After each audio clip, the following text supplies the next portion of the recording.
целта на нашиот живот не е стекнување богатство и благосостојба овде на земјата, туку целта на нашиот живот е искупување од гревовите со кои сме оптеретени и така чисти, прочистени да влеземе во идниот живот кој е вечен живот.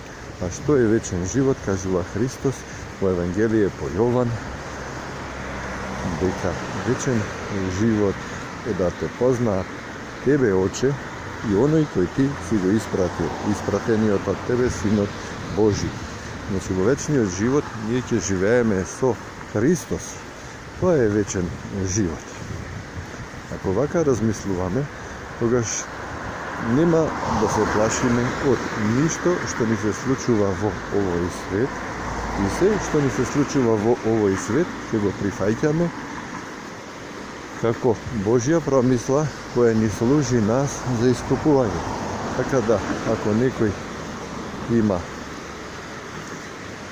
нешто во овој свет што го мачи, било да има болно дете, било да има некоја недостаток, некоја мана, некој се родил без рака, некој се родил со некои други аномалии.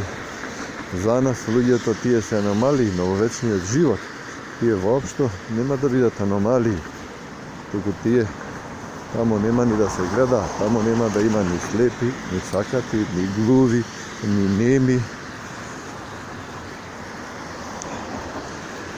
Само не важат физичките и хемиските закони, материјалните закони.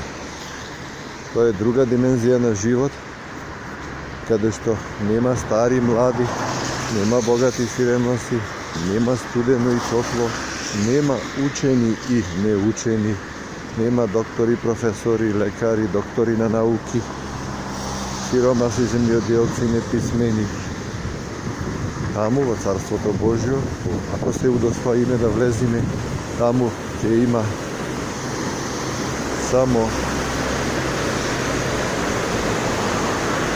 светлина, постојано пеење, славословење, радување. Тоа ќе го има така.